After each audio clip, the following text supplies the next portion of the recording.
Awesome. Well, thank you everyone for coming. My name is Mario Piombo. I am Director of Innovation at Napa Learns, and this is our very first Napa Learns Virtual Career Academy Career Chat. So as part of our Virtual Career Academy, I'm sure you, our students, know Napa Learns is investing in the opportunity for students of all ages and backgrounds to learn technical skills through one of 6 of our certification programs. And we've invited all of our students to attend kind of these featured speaker events. And this is our very first one. And we're very fortunate to have Nora McAuley. Is that how you pronounce it, Nora? I forgot to ask. Should have done my homework. That's okay. Who's a human resources manager at Trinchero Family Estates, and is going to be talking to us about just honestly what the kind of landscape is for students who are interested in pursuing careers here in the Valley. I think Nora is a really great representative because she really works at one of these wonderful places in Napa that many people aspire to work at, because it's Trinchero is a large organization that has a long history in the Napa Valley. And also brings huge diversity to the workforce in terms of the types of people they hire, just because of that scale. And Trinchero is also a special partner or special donor of Napa Learns, in that the Trinchero family have been very generous and always worked to support Napa Learns initiatives, including this new virtual career academy. So it's extra special to have Nora here tonight, representing the family and the company. So thank you, Nora, for spending time with us. Absolutely. Thanks for having me. Awesome. So I'm going to go ahead and play this video. I think my sound is turned on. Yeah, it looks like it's all good to go.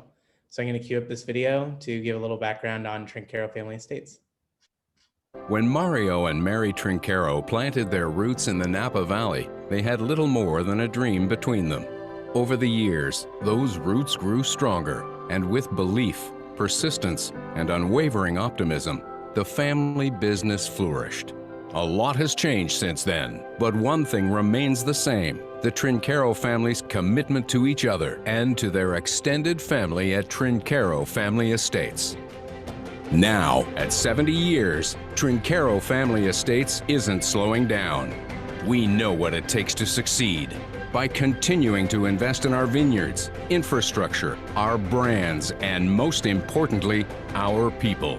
We're ready to face the challenges ahead: changing consumers, new channels, new ways of doing business, and turn them into new opportunities.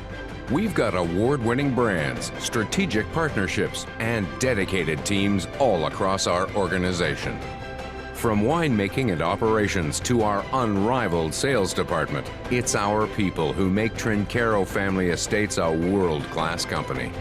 We've got a lot of great history behind us, but there's a lot of history yet to be made. There's never been a better time to be part of the family. We've got the edge.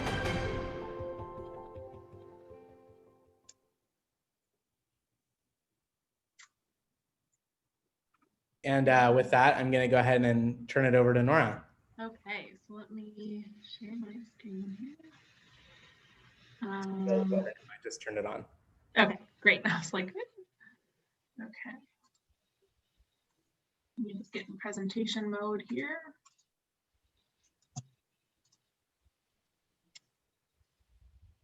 Okay, do you see my, uh-oh. Hold on a second. Technical, there we go. Okay, you could see it, but I couldn't see it. So yeah, you can see my PowerPoint presentation, correct? Yeah, it looks great. Okay, great. Well, thanks again, everyone, for joining and having me here. Looking forward to talking to you a little bit about Trinchero Family Estates. Kind of use this as an opportunity, as Mario said, to talk about who we are as an employer here in the Napa Valley. As the video showed, we've been in business for over 70 years, so we have a lot of history that I love sharing with individuals in the Valley, so you can hear about who we are. So my kind of agenda this evening or afternoon is to really tell you a little bit about myself, about Trinchero Family Estates, And then, as Mario mentioned, I'm going to spend some time focusing on recruiting in today's world, right? Your career search in 2020 is going to be a little different than normal times. So talk about some of the things that might help you in that search. What do we look for in candidates? So here at Trinchero Family Estates, what are some of the key attributes or skills or abilities that we're looking for? And then I like to spend time on, what about you? What are you looking for? Because I think that's important.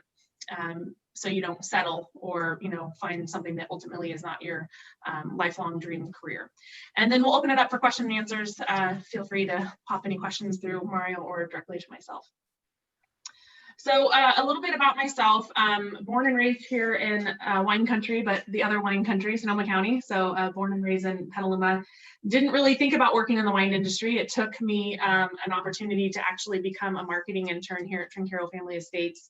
About 13 years ago, I interned when it was a much smaller company and not as many brands as we have today, but I had the opportunity to realize what a great company it is to work for, the family, the connections that you had, and at that time got to work in the same building as the family and really get to know who everyone was. So had no experience in marketing, still don't, but hey, they gave me that opportunity and I jumped on it. And then at that point I went back, finished my degree at Chico State. I have a business administration degree from Chico State. Finished there. I was going to travel and I didn't really look for an opportunity after college, but my manager, and this is the power of networking, which I'll talk about in just a moment.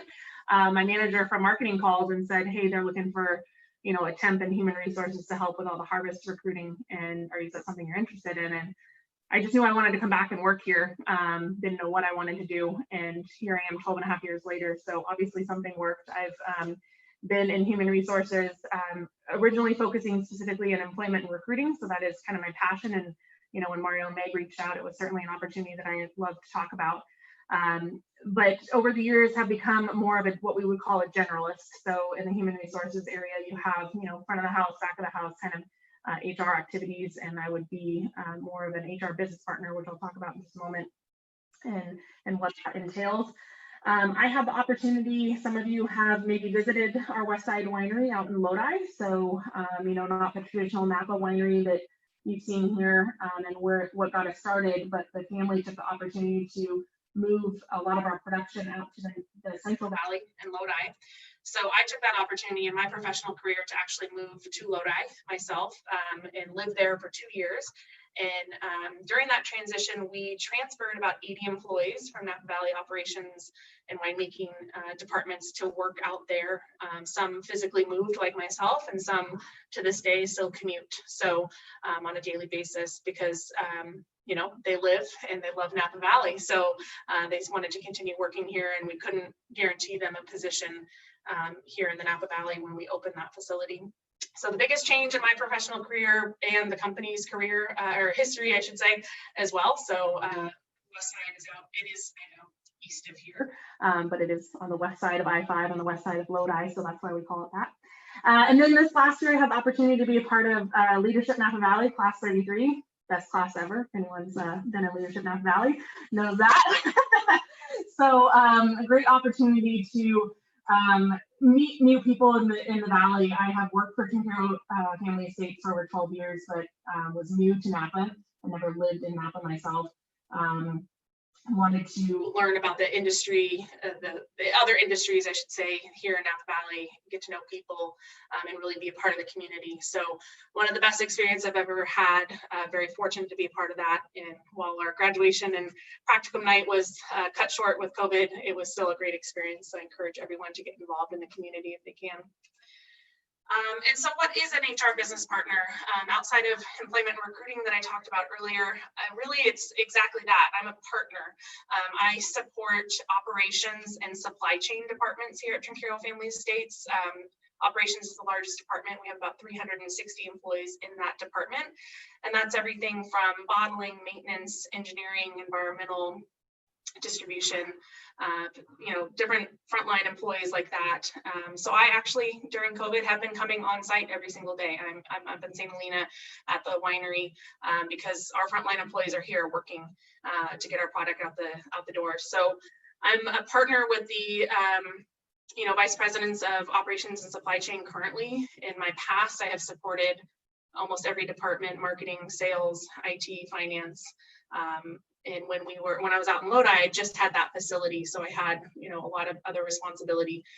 But now I'm here, and I do, as I was just telling Mario, go out to Lodi still. So I support the operations department out there as well. So very much generalist. So I do a little bit of recruiting, employment, employee relations, the not fun stuff, investigations and things like that. Benefits, training and development, org design, anything related to the HR. And then I have support behind me would be, our compensation, our payroll, the training and development. They're specialists, so they really hone in on their area, and we partner on that kind of, rolling out right now anti-harassment training, for example. I partner with the training and development team to roll out that training for my groups. And then we have other HR business partners supporting all those other departments that I mentioned. So human resources during a global pandemic is quite different. Obviously everyone's job is quite different during a global pandemic. We here at Trinchero Family Estates, safety and the health and well-being of our employees is our #1 value and priority. So we have continued to operate. We have continued to have employees come on site every day. We have not had to furlough or lay anyone off. We have about 1,200 employees, and so we're very fortunate that the family has been behind us to continue to work. But what does that mean for an HR business partner is testing, is doing intake forms, is keeping track of where everyone's at and their well-being of them and their family members.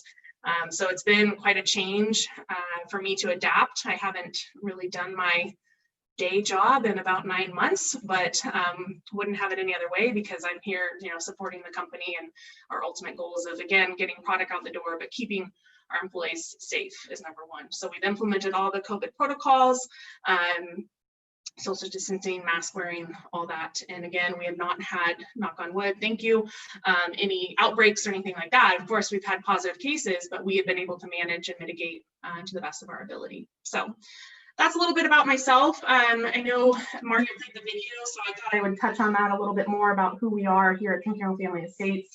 Founded in 1948, so Mario and John Trinchero came out from New York City to Napa Valley and purchased Sutter Home Winery. And believe it or not, a very kind of rundown old barn shack style. Brought the family out. Very humble beginnings, didn't have, running water or dirt floor in the shack that they lived in when they came here. So it was quite, different to what we are experiencing today as the Trinchero family. We are the world's 2nd largest family-owned winery and 4th largest overall. We have more than 50 award-winning, wine and spirits brands within our portfolio, and we export to over 50 different countries throughout the world. So it's really great to see our product on the shelf if you were to go, shopping in another country or visit a restaurant somewhere else. So we have grown out of just being the wine industry. In 2012, we added spirits to our portfolio. So we sell and distribute about 6 different spirits brands here locally. Hanson Distillery in Sonoma, the Hanson family, is a partnership just announced last year. So pretty excited to have a grape-based vodka in our portfolio. So we're headquartered again in Napa Valley. While this continues to be our headquarters, again, our largest production facility is out in Lodi, so that was the big change. Over 70 years, and again, about 1,200 employees. It does increase. We just wrapped up our harvest season, for those of you familiar, obviously, where we had about 250 seasonal employees. And a part of our job here in human resources is recruiting and onboarding all of those employees. We have 5 Northern California tasting rooms and numerous California wineries. So you see some pictured here. We have 4 tasting rooms here in Napa Valley. Napa Cellars, Sutter Home, Trinchero Napa Valley, and Nyers Winery all have tasting rooms. Not all necessarily open right now because of the pandemic, but hopefully you get a chance to visit those. And then multiple wineries, production facilities, whatever you might want to call them. I'm located here in St. Helena, and our Main Street winery is just right across the street from the Sutter Home tasting room next to Louis Martini. You wouldn't necessarily know we're here, but one of the largest production facilities in Napa Valley. So again, sorry, I got ahead of myself there. So we have the Main Street Winery. We have within this winery here, we have what we call a luxury winemaker studio. It's a smaller gives us the ability to produce smaller brands, because when we put Lodi into play, that moved a lot of our larger volume brands like Sutter Home and Menage a Trois out to that facility. And then we have Trinchero Central Coast Winery down in Paso Robles, and we have a winery up in the Gold Country in the small town of Plymouth called Terra de Oro. And we own and farm about 9,000 acres of vineyards throughout California. So we have vineyard locations here in Napa Valley, Lake County, Sonoma County. Out in the Central Valley is the largest portion of our vineyard locations, and not enough to produce the amount of wine that we do. So we do purchase grapes from growers in the area as well, and bring some grapes down from Washington and Oregon as well. I'm not going to read through all this. I just figured it's a slide I pulled from marketing. It's a great opportunity to kind of talk about, really what we believe in and who we are. It's our vision statement, our mission statement. We have 3 values that we hold very true to, and then another layer that a lot of companies don't have that we call our strategic pillars. And it really, again, pays homage to, you'll see a lot of themes here, our family values and tradition. We wouldn't be where we are today if we didn't have the Trinchero and Torres family behind us. So we are very fortunate to work for a family-owned company that are devoted to the community, their people, and the product that they produce, as you saw in the video. So obviously we're trying to grow. We have done that in the last 12 years since I've been here. We've doubled in size. We're keeping the quality products guided by, again, our commitment to the company values. Those would be those relationships that we form internally and externally within the industry and internally. Our trust and confidence that the family and the employees have amongst each other, our commitment to sustainability and the environment that we work in. And then our devoted owners as part of our strategic pillars. Again, as Mario mentioned, we support Napa Learns, we support Clinical Way, the Boys and Girls Club, a lot of things here locally in Napa Valley, which really, again, makes me proud to work for a company like this. Infrastructure, systems, software, equipment, machinery, all that. It's taken some time, being that we've been in business for 70 years, a little slow to adapt in some of those areas, but we've had the opportunity to input in one of the largest state-of-the-art facilities out in Lodi, so that speaks homage to that. A workforce that executes, that's the people. If anyone asks me what I enjoy about working at Trinchero Family Estates, it's the people. Built lifelong friendships out of those coworkers, but also just everyone is passionate about what they do. Innovation, we're always innovating our brands. Sutter Home, take it again, been around for 70 years, but we've had to obviously innovate and change that brand, the packaging, the label, the line extensions, things like that. And then the collaboration, very collaborative, very teamwork oriented here at Trinchero Family Estates. So that's another value or pillar that guides us and what we believe in. So hopefully this gives a little bit of background. You might not know all the brands that we have in our portfolio, but here's an opportunity to see most of them.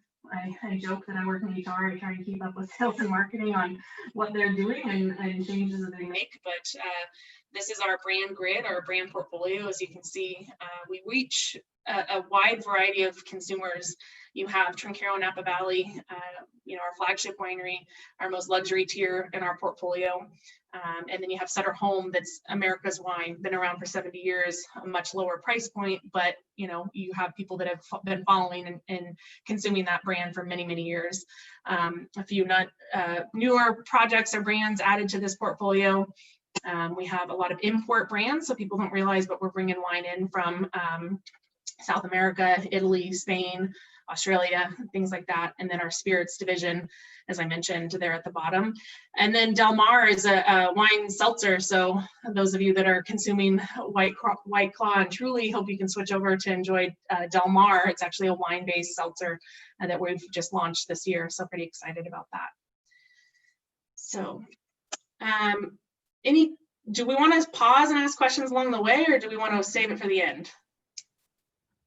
Yeah, we could pause now, and if anyone has a question, if they want to unmute. Yeah, are there any questions on just who Trinchero Family Estates is? No. I think we're good. Okay, all right. So wanted to move on into, again, kind of the recruiting topic, as this is the career chat. And some of you, again, might be wondering, what can I do to find my next role? And so wanted to spend some time talking about a few ideas that I have. Again, this is really just me speaking. It's not a rule book or the right or wrong way to do anything. But I mentioned this earlier, networking.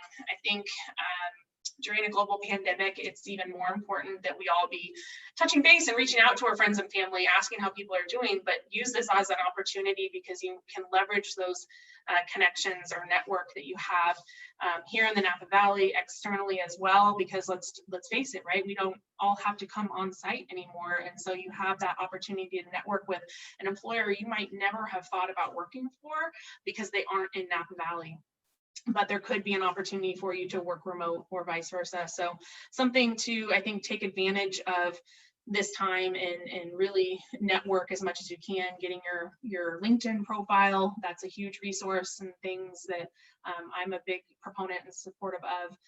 A lot of people don't realize what employers have to do on the back end of LinkedIn. We have something called a recruiter seat where we can search you passively, and you might not even be looking for an opportunity, but it's really important to keep that LinkedIn profile up to date because that's what we use to search potentially passive candidates.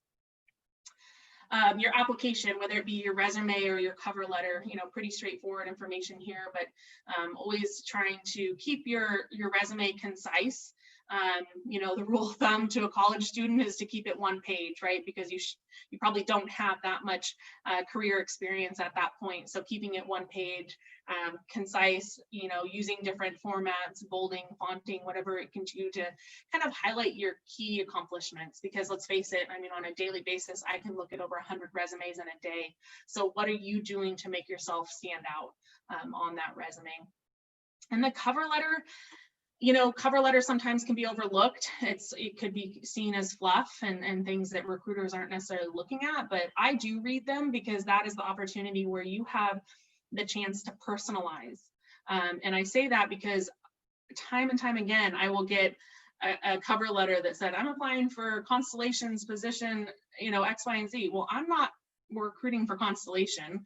I'm recruiting for Trinchero Family Estates. So taking the time and effort to make sure that you personalize and change that template to be specific to Trinchero Family Estates or whoever you're applying is really important because it sets you aside. If I see someone that just puts a canned cover letter in, I don't know, are they really interested in Trinchero Family Estates? It's important for me.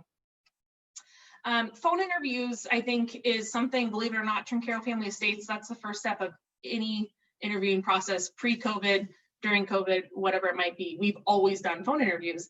And it's interesting, I've just always been a part of that process. So I've never thought one way or another, but I have talked to candidates where they're very uncomfortable, but I would think it'd be less, nerve-wracking because you're not having to look at someone, even like on a Zoom. So just being yourself, taking the opportunity to have some notes in front of you, whatever you can do, because again, it's over the phone. It should be a fairly laid back opportunity, but it is obviously the make or break, the first impression, I guess you could say, for a lot of interviews.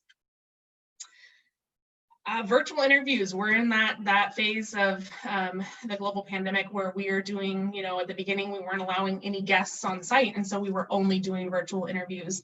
And I've seen some good virtual interviews and I've seen some not so good virtual interviews. And so I just wanted to make sure everyone understands that you have to prepare for this just as much as you would prepare for an in-person interview, making sure you're dressed appropriately, your hair is done, whatever it needs to be done, but more the location, right? So if you're in a noisy, busy place, making sure you have your headphones in we're not hearing the rest of the noise behind you, using a virtual background like I have in, our Los Alamos vineyard here.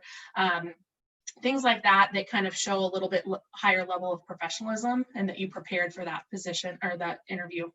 Asking questions, I hosted 2 interviews on site yesterday, a final stage of the interview where we actually toured them around the facility, and I gave both candidates the opportunity to ask questions at the end. And I have to say that kind of sets people aside, right?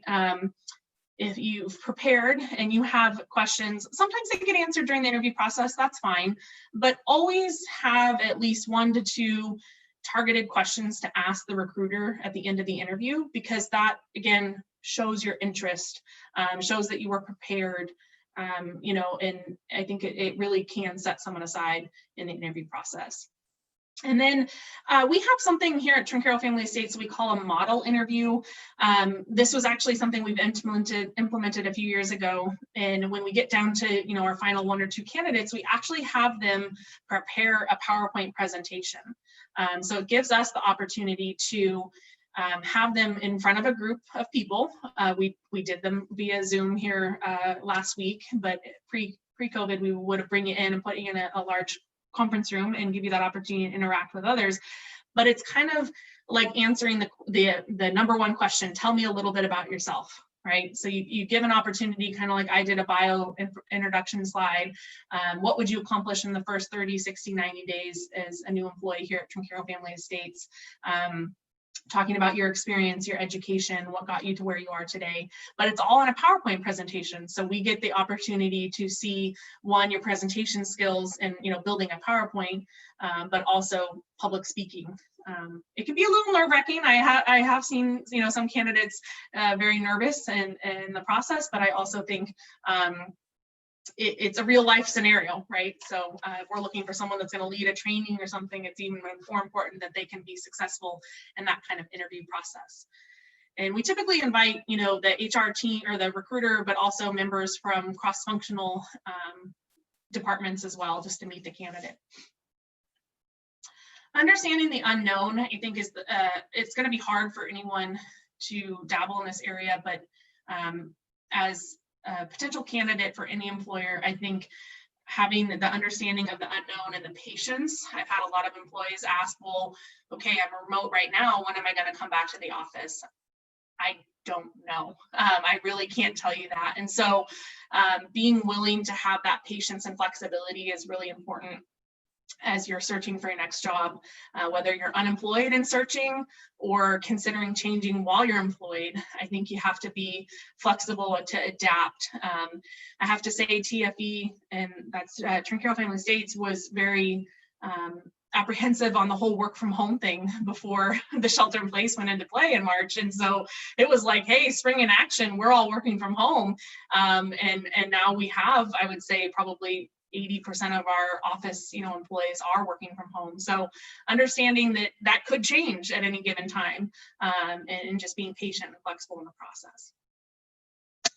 So what do we look for in candidates? And again, there's no, I don't have necessarily a laundry list of things that every position is looking for, but always starting with, you know, experience in and out of the industry. Not all positions require wine industry experience. You know, a winemaker, sure, yeah. A bottling professional, a cellar employee, yeah, absolutely. But some of the trade, you know, engineering, environmental, those things don't have to be within the wine industry. IT, accounting, marketing, you know, potentially consumer packaged goods, but within the wine industry, not always. So being willing, you know, we've started to get better at this, is understanding that there's talent outside of just the wine industry. And so we're looking at that experience.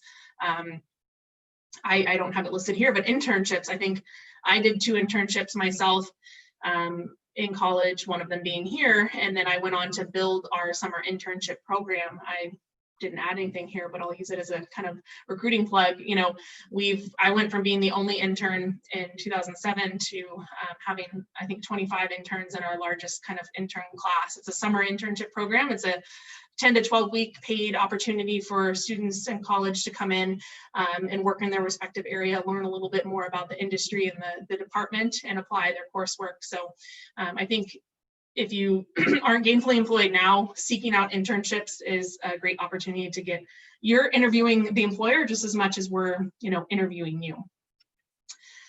Education, always important to have some kind of level of education outside of your high school diploma, but it doesn't have to be a 4-year degree.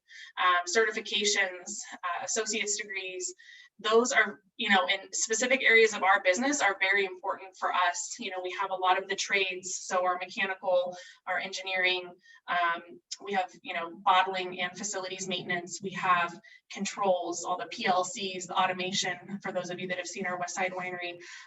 That's a huge area for us.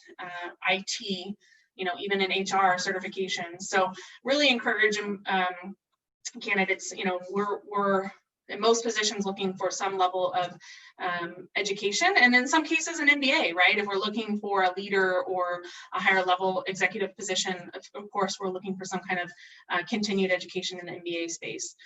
We also do support continued learning here at TFE and have, you know, a tuition reimbursement policy. So something that we support employees that might not have it today, but want it for a future position. We would support that endeavor and seeking that continued education. Something else we look for, and it's kind of hard to summarize, would really be, you know, promotability of an employee, something we call HIPO. So a high potential employee, someone that has the ability to continue to grow, has, you know, performance. We have something we call performance and potential, and looking at for someone that has the ability to move potentially 2 levels up. We're never looking for someone to come in and be stagnant. You know, we want employees to be able to grow, again, whether they're a production operator and you're growing from a production operator 1 to a line captain within our bottling facility, or an entry level, you know, field sales representative to, you know, a managing director of sales, whatever it might be. We're always looking for people that have the skills and abilities to be promoted. So I think that's something that we seek when we're interviewing candidates. I've talked about this a lot, the interest in the company. Do your research. I mean, we want people that know a little bit about TFE coming into the interview.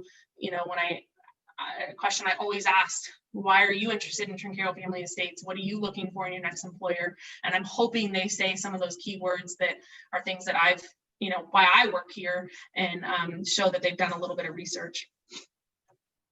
Collaboration and teamwork. Again, I talked about this as one of our values, always having the opportunity to create cross-functional project teams internally, if it might be an internal project, but also we have so many relationships formed outside of the business. So someone that has the ability to work successfully in a team, right? The old saying, there's no I in team. I think it plays true in the professional environment as well, because we all have one common goal and shared vision. And so we need everyone working towards that together. Communication. I think, you know, in this era of text, email, things like that, I don't really care what form of communication you use, but communicate. Over communication doesn't hurt anything. There's no dumb questions. I think you can always, I would prefer someone ask or communicate something that I might not need to know versus not saying anything at all. So it's really important to have that communication. Project management experience, you know, a question that I would ask in an interview, please share a recent project that you have led, what the project was, what your role in the team was, what was the outcome. You know, let's face it, we all manage projects on a daily basis of all scale and size. So being able to talk about your experience when it comes to project management is really important for us. Problem solving. It goes along kind of aligns with the next bullet point here, lean thinking and ways of working. So some of you might be familiar with lean terminology, lean manufacturing, Six Sigma, black belt, green belt, things like that, that are pretty important for us in a manufacturing environment. We have recently established a training called the Trinchero Way, where we're trying to instill lean ways of thinking within all levels of employees and all departments. And it just shows your ability to analyze and problem solve any things that come to you. And lastly, I just wanted to finish by talking about, you know, I want you to reflect and think about as you search for your next job. What are you seeking in your employer? Location, you know, is it important that the position is in a commutable distance? Are you okay sitting in the car in traffic at commute hour? Those kind of things are important to be understanding. What are the work from home possibilities? As I talked about, you know, we have the majority of our office employees working from home right now, but when a vaccine is out and we have the ability to come back in a more, you know, a larger scale, I don't know that we're always going to work from home, but being willing to ask the questions or look at the job postings and understand, is that an option, if that's something you're interested in. Work schedule, you know, when you think about work-life balance and flexible work arrangements, you know, I think one of the benefits we have of working for a family-owned company, we're large, we're competitive, we've got to get the job done, but at the same time, we have that work-life balance. We would support, you know, family activities and things outside of that. So just make sure you're finding an employer that has those benefits or flexible work arrangements that work for you and what your family or your personal needs might be. Career advancement, I think that's something everyone should be asking or looking for, is the opportunity to continue to grow in your career.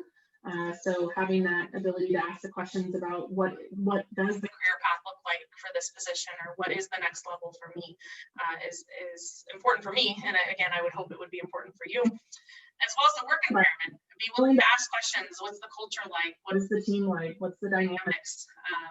What is the diversity? You know, things that might be appealing to you in that area. Total rewards, we call this total rewards. It's not all about the pay. It's not just salary, right? I mean, I think there's a lot more things of when you think about benefits.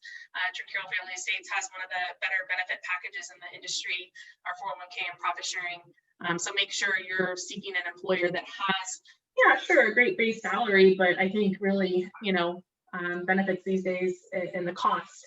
TFE, we pay about 85% of their premiums. Employees, we pay in about 15%, and we have a lot of different plan offerings to meet every employee's needs.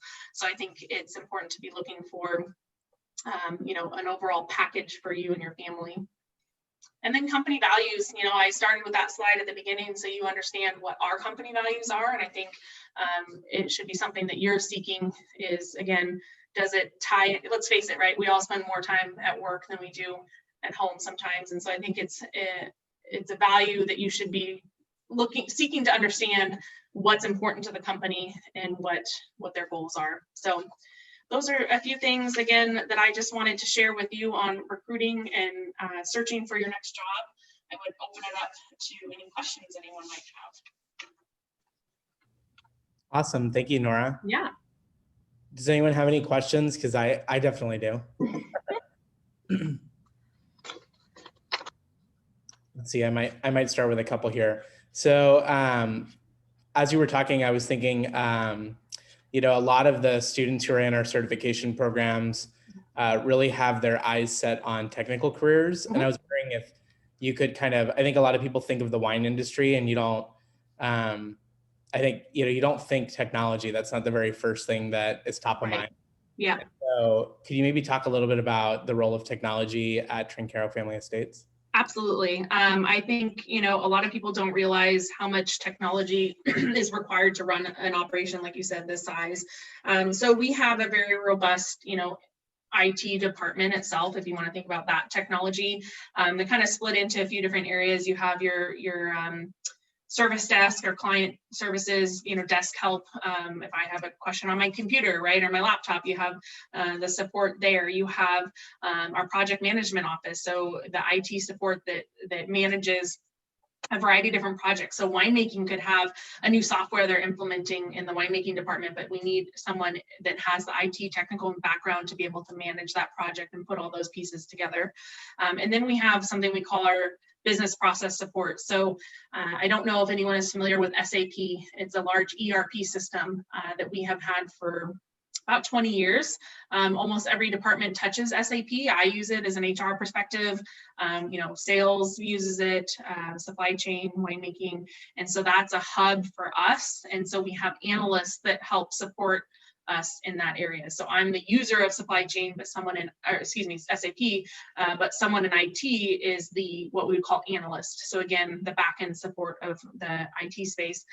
That's some of the areas of technology. I would also consider, again, as I mentioned, each department has their own system or software, maybe, you know, that we need technical support in. But then I would also move into more of the operations and manufacturing technical side of things. So, you know, those of you that have the chance to visit our Westside Winery or have seen the videos, that's fully automated. That's technology. That is what we would call PLCs. And that's where our maintenance team, you know, supports, and engineering team supports that kind of operation. So there's tons of opportunity in the technical space. quality control, on the science side, you have winemaking, you have QC, you have a lot of opportunity on that science front as well. Awesome. Yeah. That was great. I think I was fortunate enough to visit the Lodi facility, and I was kind of skeptical at first, and wasn't thinking that I was about to walk into probably one of the most advanced, if not the most advanced winemaking operations in the world. Yeah. Just seeing the level of automation and really, instead of having machine operators, you really have like engineers running around the plant, ensuring that they're not running the machines are kind of running themselves, and they're making sure that the machines are up and running and have no downtime. And right. Is really right. We're not looking to replace people with technology or equipment. We're trying to be more efficient in the way we do our jobs. So yeah, I mean, out at Westside, for example, a forklift or an employee doesn't have to touch the product from the time the glass goes on the bottling line to the time the finished goods go out in the truck. So it all goes throughout the warehouse in a cart invertible lift system. So again, all that is managed by our engineers. It's not replacing forklift drivers necessarily, but it again is being more efficient in the way we do it. Right. Yeah. So I'm gonna bring Michelle in because she has some questions from the chat. Okay. Okay, first question from the chat is, what makes a resume stand out? Great question. I think the format and the readability, if that's a word, the flow. As I said, I can on any given day, depending what I'm recruiting for, look at over 100 resumes at a time. And so I think the opportunity for me to kind of quickly see what you've accomplished in your career is important. So having, Microsoft should be your best friend in this area. They have templates, and they're out there for a reason, right? They're set up for that way. Don't try and create your own. Always happy to look at a resume. If you want to email it to me, I'm happy to share my contact information. I can help that. It was a huge resource for me when I was in college using the Career Center for that opportunity. But I think readability, flow, don't put too much, don't copy and paste your job description. So I see that a lot. You see the bullet points of copied directly from a job description. What did you accomplish? That was your task, but what did you do with it? So making sure that you're able to showcase or highlight what you've accomplished. Yeah, and someone asked if you have an example of a high quality resume that you can share. I could probably find one and change some of the personal information. I'm sure I could. I'm even happy to share mine. I wouldn't consider it to be, I don't know how up to date it is, but obviously haven't changed jobs in 12 years, but I do try and keep it up to date. So happy to share those for you guys. Yeah. Awesome. The next question from the chat was, to what degree does a certificate show a level of commitment or expertise in an area when you're hiring, and you see that level of a credential on someone's resume? Yeah, I think it shows the continued a desire to learn in that space. I think we're always willing to train on the job and allow you to continue to get that education, but just depending what the area is, if you don't have a bachelor's and you just have a certification, that's fine, right? That shows, again, more of a focused training and education in that space. So a lot of people, I'll take, human resources, for example. I don't have a degree in human resources, but I've received certifications. I've gone through training specializing in that area. And so a lot of times that can be just as beneficial as a bachelor's degree or a trades education because it is specific to the area. So depending on the area or the field that the individual is looking to get in, it's just as beneficial as it would be a four-year degree. And that's kind of different from how kind of things were in the past, right? That's kind of a newer. Yeah. And experience is just as important. As I mentioned, the internships. Taking that opportunity to take some time off from school or whatever it might be to get the hands-on experience. Again, I had 2 internship opportunities, and they were both completely different. It helped me understand what I wanted to do and what I did not want to do. So I think it's just as much of a training opportunity for you. Awesome. And the next question comes from actually one of our own instructors, Lisa Gottfried. Lisa, do you want to ask your question? I'm interested, do you do all your marketing in-house or do you farm that out to other people? Our brand marketing within our we have an entire brand marketing team and a creative services department. There are a couple brands that require some outsourcing for the advertisement and PR side of it, but we do have about 60 employees in our marketing department. So brand marketing, creative services, promotions, communications, social media, all that kind of stuff. So it's a combination, but I think a lot of it is in-house. Yeah. Well, you are, hi Nora, it's Peg. Hi, You Peg. are a big company. You have 45, 47 different brands. Yeah. Yeah. And you would be very surprised, the people that are here, if you go into the market or wherever you buy your adult beverages, a lot of new products, you know, the little cocktails in the can and all kinds of things. And if you turn them around and look at them, you may find out that it's actually Trinchero States, and you'll notice the marketing is very different because of the audience you're trying to attract. Yeah, I was talking about that earlier with the innovation. You know, we've had to adapt. Sutter Home being America's wine, people have been drinking it for 70 years. I just showed a new hire yesterday with the original 187. So I call it a 187. It's the mini 4 bottles in a pack that we are leading in the industry with Sutter Home. But if you saw what the original 187 looked like, it was pretty old school. But, you know, we've had to evolve that brand to continue to reach the consumer. Bringing new brands into life. A new brand we just launched on that screen was Mind and Body. So an actually lower alcohol content and lower calorie intake for those that want that kind of healthy lifestyle, but the social aspect of drinking wine. We also have Freeze, and actually an alcohol removed wine. I know who would drink wine without the alcohol in it, but it reaches a different consumer, right? So it gives you that opportunity to have, again, that social aspect. So yeah, the marketing piece, our marketing team is amazing, some of the best. They've come up with new package design, new labels to keep on the cutting edge. We're getting better at being proactive versus reactive in that space, but I think it comes with time. Yeah, and I have a follow-on question just between Lisa and Peg, and I guess it doesn't matter from a hiring perspective, but I think it's so impressive that there's like a team out there that manages 40 brands. Like, how many of the people, like, generally speaking, like percentage wise, like, are there people in your team that are just dedicated to 1 or 2 brands? Like, are most people dedicated to 1 or 2 things, or is everyone working on everything? So our brands are broken up into categories. Kind of, if I showed you that brand grid again, you had luxury, super premium, premium, and imports. So we kind of have 4 categories that our brand team. And so there'd be, a brand manager that can usually have, 2 to 3 brands, even more in some cases, depending on the size of the brand. So like Menage a Trois has its own, brand manager. Sutter Home has its own because they're 2 of our largest brands. But some of our smaller, like Trinchero, Napa Valley, that team has the entire luxury portfolio. So Napa Cellars, Taken, Ziada, Nyers, Trinchero, Napa Valley, because, it doesn't, I don't want to say the wrong thing, but it doesn't require as much necessarily as some of the larger brands when it comes to the marketing initiatives. But yeah, it's a big team, and yeah, I think they all wish they had more of them, but they do a great job. It kind of seems counterintuitive to someone who doesn't know wine, right?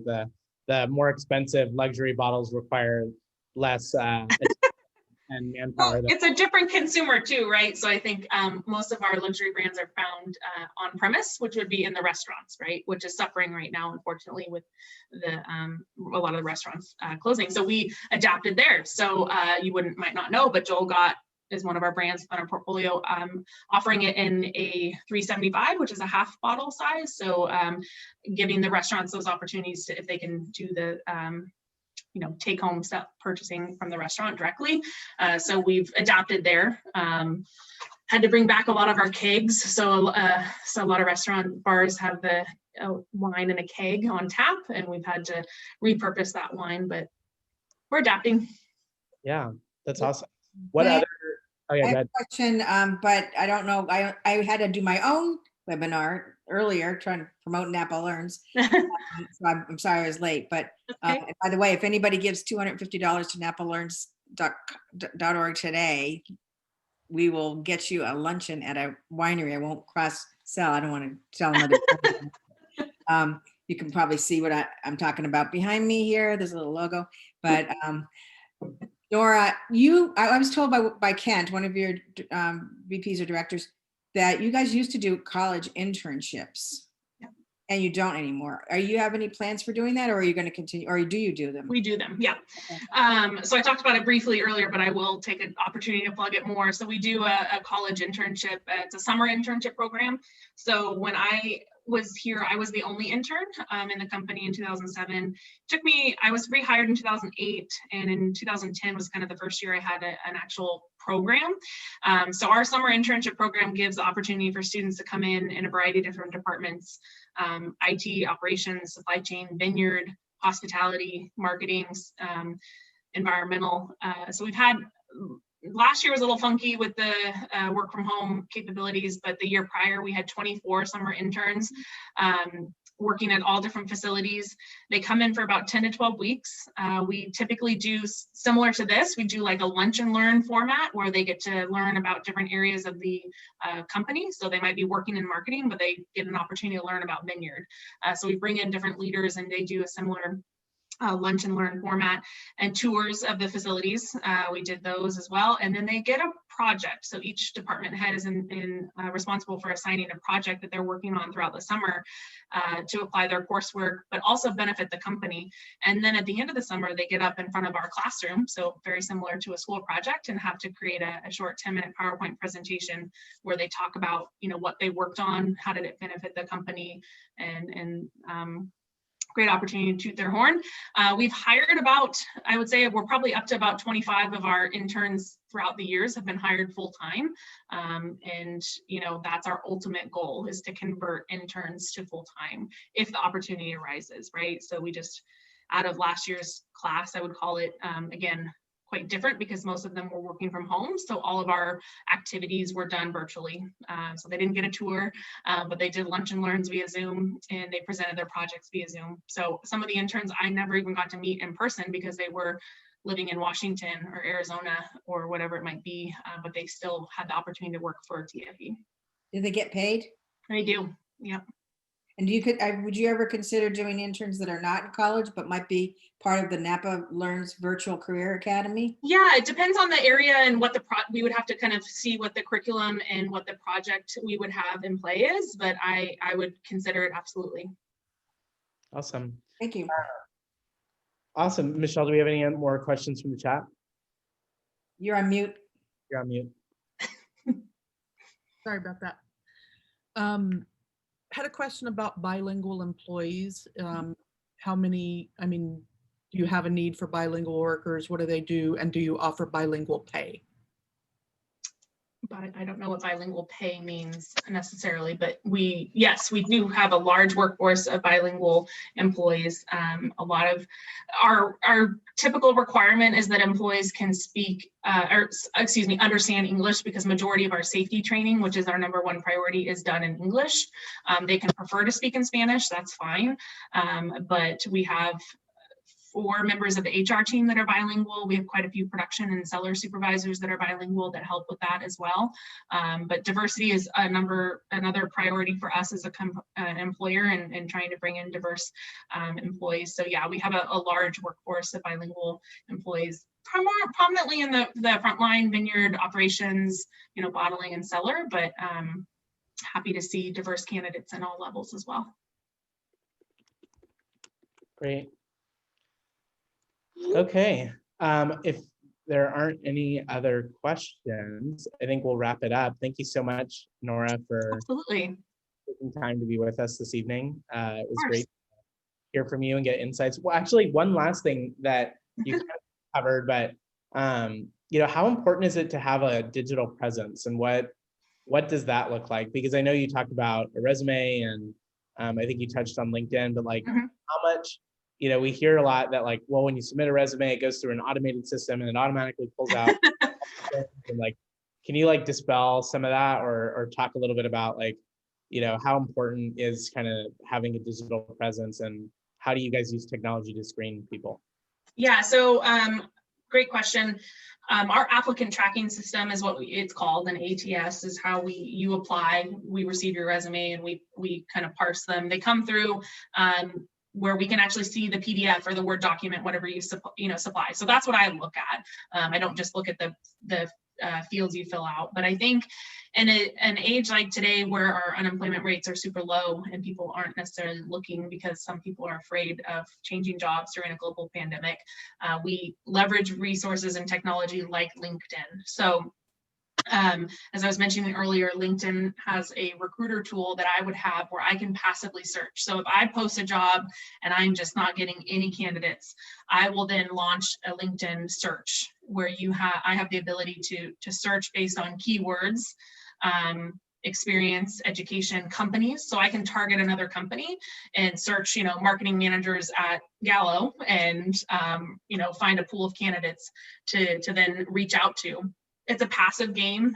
It's you might have all have received them at some point in your career. You get what's called an in-mail. So you get an email, hey, Trinchero Family Estates is looking for a marketing manager. Are you interested?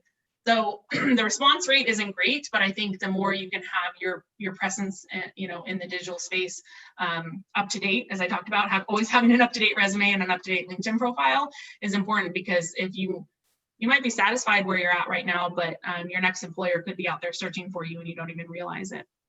So I think, and again, going back to the digital aspect of your resume, having that clean and easy to read is another important aspect of applying to jobs. Awesome. Yeah. All right. Well, thanks for the clarification. I've always wondered. Absolutely. No problem. All right, everyone. Well, enjoy the rest of your evening, and we hope to continue doing this with other employers. But I think it's great. again, I think this one was extra special because Trinchero Family Estates has a special place in Napa Learns' heart. And I could definitely say that the program would look much different if we didn't have support and just your partnership over the years. Usually I think we're sending probably over 100 students a year to visit the tour, the factory tour. Yeah. So, And they're a huge donor, and we love that about them as well. So generous. Many organizations in Napa County, not just us. That's the Trinchero family. So we were unable to gather this year for our annual holiday party and all that kind of stuff, but they just actually recorded a video for us and we got it posted today internally. So we got to hear from Roger and Tony and Bob and their kids. And so it was a great opportunity. There's still family, atmosphere. So that's awesome. All right. With that, we're going to go ahead. Yes. Go ahead. Yeah. Thank you. All right. Have a great evening, everyone. Take care.